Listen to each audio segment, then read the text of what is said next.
All right, let's shift gears and bring you this discussion now. Speakers at the G20 meeting on agriculture in Pretoria have highlighted the importance of adopting farming systems to climate change as extreme weather patterns present challenges for farmers. Delegates heard that the application of research and science-based solutions to grow food will be crucial in a world faced by climate change. The Agricultural Research Council, in partnership with the Department of Agriculture and the Food, Agriculture and Natural Resources Policy Analysis Network, quite a mouthful, hosted a national dialogue bringing together farmers, scientists and academics to formulate themes towards the Agricultural Working Group engagement. Let's get a better understanding of this and bring in the President and CEO of the Agricultural Research Council. That's Dr. Litha Magingxa, I beg your pardon, who joins us now via our video link. Doc, apologies for that. Thanks very much indeed for making time to speak to us. Quite a mouthful introduction. I wonder if you can just help us just put it in layman's terms. There's a national dialogue around agriculture that's taken place. Help us place this and what was discussed. Thank you very much, Ayanda, good day to the viewers at home. So this national dialogue that we held yesterday is actually one of the very important steps in shaping South Africa's and indeed the continent's contribution to the G20 discussions, particularly and specifically, of course, on the agriculture track of the G20 meetings that we are holding. So yesterday's dialogue was primarily aimed at helping us to look closely at what has been prioritized by South Africa. There are 4 priorities that have been placed at the core by South Africa as part of the Agriculture Working Group in the G20 contributions, and those 4 are promotion of policies and investments that drive inclusive market participation towards improved food and nutrition security, empowerment of youth and women in agricultural systems, fostering innovation and technology transfer in agriculture and agro-processing, and of course, building climate change resilience.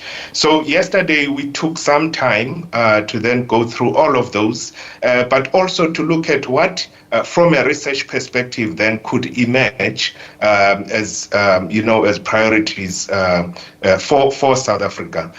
In a way, the dialogue itself is assisting us as the ARC that's running this part of this work to strengthen South Africa's voice in its contribution to the G20 meetings, but also making sure that whatever we are contributing has the contribution that is coming from the different stakeholders that were part of the dialogue that we held yesterday, which included a number of stakeholders, including farmer organizations, civil society, academia, and ourselves, of course. All right.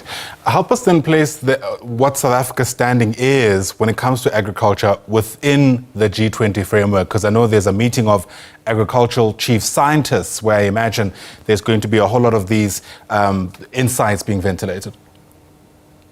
Absolutely, and if you look at the work that we did yesterday, it's actually building towards that meeting of agriculture chief scientists, which we are hosting in a couple of months in May in Limpopo. And we are trying to channel that because that meeting is a very important step once again, because whatever the agricultural chief scientists are proposing is then going to go into the actual declaration that the ministers have to adopt later in the year around September. So we have a responsibility to shape and contribute towards that meeting of agricultural chief scientists, which us as the ARC have actually been mandated by the minister to actually run with.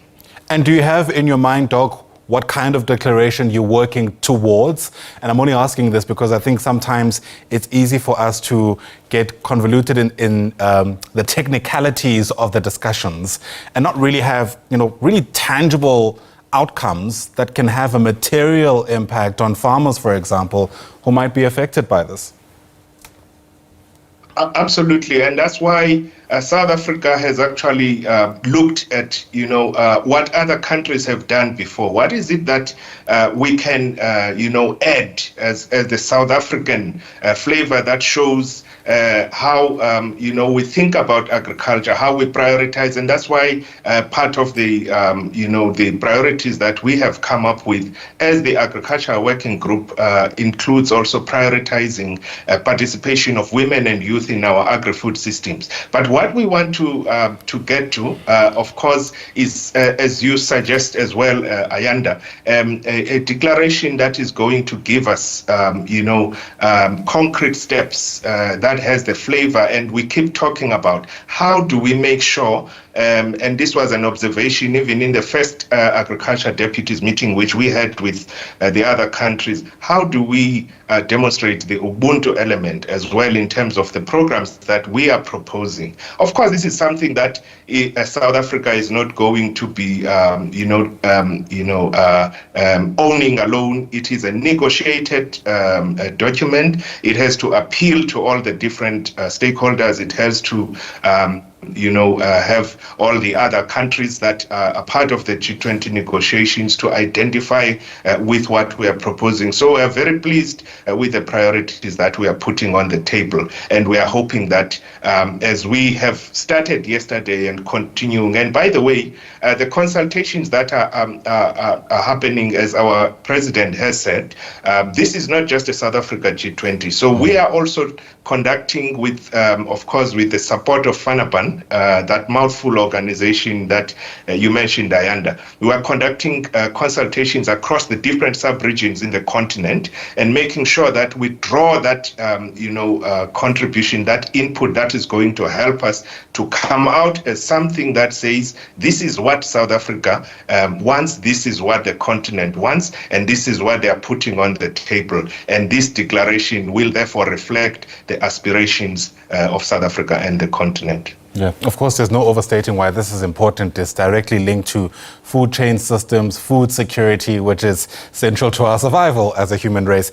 But I'm hoping to also get a better understanding of what your diagnosis of the problem looks like, especially because you've placed quite an emphasis on, making sure that women and youth are able to participate in the sector. What are the barriers to entry specifically for that demographic, do you find? So the part of the mandate of research organizations like ours is, of course, not only to conduct research but to develop technologies that can be actually usable to transform our agriculture and food systems environment, and that's what we are working towards. What we observe is that part of the barriers to entry are actually related exactly to that, in the sense that our food systems, our global food markets, and everything, including our production techniques and methodologies, do require that kind of thinking at the back of our minds to say, when we develop technologies, will they assist us to transform our food systems? And of course, the most important thing, consideration in the whole thing, Ayanda, is of course, how do we then use this information? And that's the emphasis that we are placing, even as we were discussing yesterday. How do we make sure that the science, the research, policy and practice nexus is actually strengthened?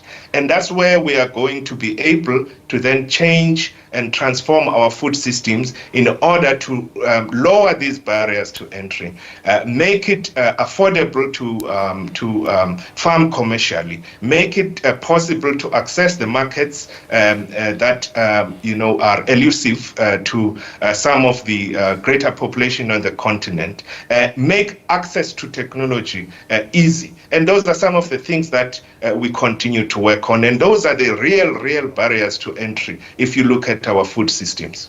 No, fair enough. I must say it's lovely to speak about the G20 away from the contemporary politics, so to speak, especially because there's really important work taking place behind the scenes. Dr. Litha Magingxa, thanks very much indeed for speaking to us. We do appreciate the time. Dr. Magingxa is the President and CEO of the Agricultural Research Council once again. Thanks very much indeed.